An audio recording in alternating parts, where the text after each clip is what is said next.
Bienvenue dans votre émission Itinéraire Entreprise, diffusée sur Le Figaro. Aujourd'hui, j'ai le plaisir de recevoir Charles Lamry. Bienvenue en plateau. Bonjour Victoire. Bonjour, vous êtes le cofondateur de GoFormation et vous vous êtes spécialisé sur les formations individuelles sur mesure. Alors, parmi les offres de formation à distance qui existent, et il y en a beaucoup, vous avez décidé de vous positionner, je viens de le dire, sur de la formation individuelle. Pourquoi est-ce que vous avez fait ce choix ? Eh bien, nous avons fait ce choix pour plusieurs raisons. Raison de différenciation d'approche. Il faut savoir que le marché de la formation s'est beaucoup développé ces dernières années. Donc il a fallu qu'on se démarque. Se démarquer, c'est bien, mais la raison principale est liée à une démarche qualitative de nos prestations de formation. Donc maintenant, si on fait un focus purement sur l'aspect purement technique et pédagogique, la formation individuelle nous permet en fait de faire du sur-mesure, d'adapter la formation en fonction des besoins et du niveau initial de l'apprenant, puisque nous avons autant de dirigeants d'entreprise que d'entrepreneurs que de salariés. Donc tous ont des attentes et des objectifs différents. Donc la formation en one-to-one, en fait, un expert formateur et un apprenant, c'est naturellement imposé. Ça nous permet également d'avoir un rythme différent. Le rythme est plus dynamique, plus concentré. Généralement, ce sont des sessions de 2 heures qu'on fait. Donc ça permet de faire plus de sessions pour qu'ils mettent en application ce qu'ils ont appris d'une session à l'autre. Et ça permet également d'adapter les sessions par rapport à l'emploi du temps en fait, des apprenants. Alors, on en a déjà un petit peu l'aperçu, mais quels ont été les impacts et les bénéfices justement du choix de cette formation individuelle ? Eh bien, sur un aspect encore une fois pédagogique, on a fait, si vous voulez, on a fait nos tests par rapport à nos formations initiales de groupe et nos formations individuelles. Donc on a fait les mêmes formations, même thématiques, même durée si vous voulez, et on a choisi 3 critères. Et il s'avère que le résultat est nettement en faveur de nos formations individuelles, puisque la rapidité de progression, si vous voulez, est supérieure de 30% avec les formations individuelles. Le gain de compétences selon les thématiques, lui, est supérieur de 30 à 35%. Et le taux de satisfaction dépasse les 50%. Donc, ce qui est bénéfique également pour nous, puisque maintenant, d'un point de vue un petit peu plus économique ou financier, ça permet déjà de développer nettement son chiffre d'affaires et d'avoir une certaine notoriété sur le marché de la formation individuelle. Mais ces résultats, au final, ils sont logiques, puisque l'individualisation de la formation permet à l'expert formateur d'axer sa formation sur l'acquisition des compétences métiers et d'agir sur la pratique professionnelle en elle-même. Donc c'est tout ce qu'on recherche quand on veut faire une formation. Alors si j'ai bien compris, vous avez développé des formations qui sont plus personnalisées, plus proches des besoins réels des apprenants. Comment est-ce que vous faites justement pour cerner les besoins de ces apprenants ? Est-ce que vous leur faites tous passer systématiquement peut-être un test de niveau au départ pour connaître leurs attentes et leurs besoins ? Oui, c'est exact. Ça fait partie de nos outils.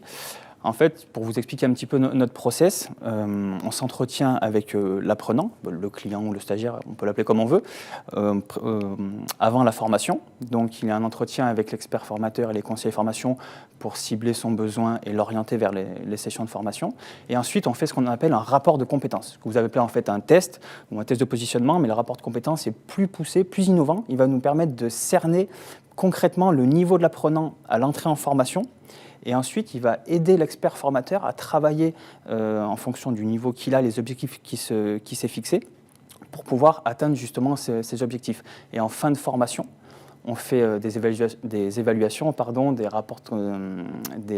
rapports de pratique, ce qu'on appelle, toujours en corrélation avec le rapport de compétences initiales et les objectifs visés, et on peut voir quelle a été l'évolution et si les compétences ont été acquises. Donc c'est un petit peu un document repère sur lequel on peut jauger l'évolution des candidats. Oui, exactement. Alors quels sont les sujets sur lesquels vous positionnez vos formations et comment est-ce que vous sélectionnez justement les experts avec lesquels vous travaillez pour former les apprenants ? Eh bien, notre offre de formation, nous proposons des formations dites techniques et des formations dites comportementales. Donc, dans les formations techniques, on propose des formations dans le digital, tout ce qui est marketing digital, réseaux sociaux, référencement, booster sa croissance, création de sites web. On propose des formations dans l'informatique avec la bureautique, Excel, Photoshop ou toutes sortes de logiciels et des formations en langue également. Et dans les formations dites comportementales, nous proposons des formations en management, dans le commerce, dans les ressources humaines avec le recrutement par exemple, ou encore dans les soft skills avec la gestion du stress et tout ce qui gravite autour. Et dans ces formations comportementales, il y a un double aspect, une double approche en fait si vous voulez. On travaille sur l'acquisition de compétences bien sûr, mais on travaille également sur le développement de la posture et de la personnalité.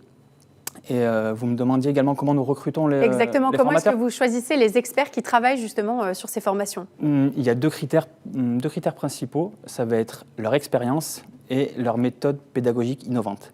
Puisque quand nos formations, si vous voulez, elles sont cadrées, il y a un programme à suivre, mais le formateur, l'expert formateur va être obligé d'adapter ce programme par rapport au niveau de l'apprenant, à ses objectifs, à l'évolution des métiers, à l'évolution de la profession, tout ça. Donc ça demande beaucoup d'agilité.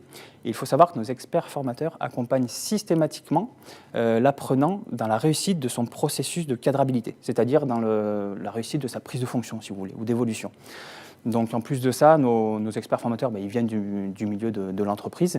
Ils ont parfois un rôle de consultant, de coach aussi. Les formations peuvent s'apparenter un petit peu à du coaching. Donc tout ça, encore une fois, demande beaucoup de compétences et puis de l'agilité.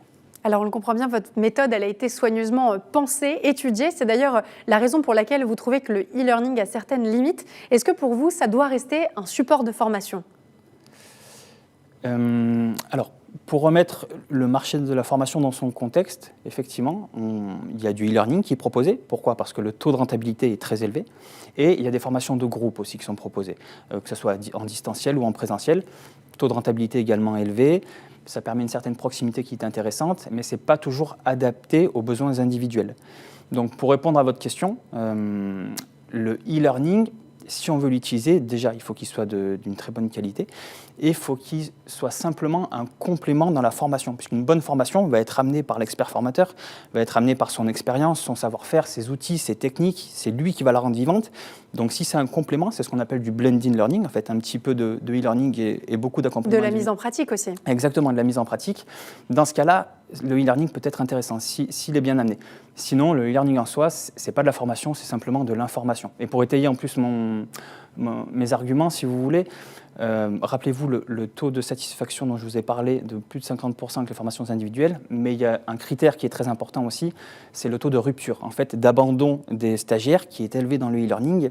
Mais qui est très faible dans les formations individuelles. Il est même quasi nul dans les formations individuelles. Donc voilà, c'est un critère qu'il faut prendre en compte et qui est important. Alors pour quelqu'un qui souhaiterait suivre l'une de vos formations, comment ça se passe en termes de financement? Est-ce que vous êtes éligible au CPF? Alors GoFormation, nous sommes certifiés Calliope et nos formations sont certifiantes. Donc les deux conditions sont réunies, donc effectivement nous sommes éligibles au CPF. Et le CPF est une plateforme formidable, elle est nouvelle, elle est récente, elle permet à tout le monde de se former, que vous soyez dirigeant, travailleur indépendant, salarié. L'employeur peut même abonder le CPF de son salarié pour l'encourager dans sa démarche de formation. Donc tout ça, c'est génial. Maintenant, comme tout nouveau dispositif, il y a eu trop d'abus et de dérives. C'est-à-dire que trop de personnes ont utilisé leur CPF pour au final ne pas se former ou alors choisir une formation mais qui n'a pas répondu à leurs attentes. Donc, en fait, il y a des organismes de contrôle, si vous voulez, qui sont France Compétences pour qui contrôlent un petit peu les certifications, et la Caisse des dépôts et des consignations qui va contrôler l'action de formation. Mais ces organismes contrôlent simplement sur la forme et sur le process, mais pas assez sur le fond, sur le contenu de la formation, ce qui serait intéressant. Si vous voulez vous former, au final, l'objectif, c'est quoi? C'est que vous ayez acquis les compétences nécessaires, que vous soyez plus à l'aise dans votre travail, ou en tout cas plus compétente. En tout cas, nous, chez GoFormation, en fin de formation, en fin de parcours, tous nos stagiaires nous remercient GoFormation, enfin surtout nos experts formateurs, que ce soit David, Audrey, peu importe.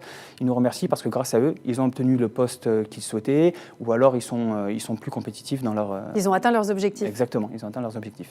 Merci beaucoup Charles Lamry. Je rappelle que vous êtes le cofondateur de GoFormation, on l'a compris, des spécialistes de la formation individuelle sur mesure. Merci beaucoup d'avoir accepté notre invitation aujourd'hui. Merci Victoire. Et quant à nous, on se retrouve très vite pour une nouvelle émission Itinéraire Entreprise, toujours diffusée sur le Figaro. Je vous dis à très bientôt.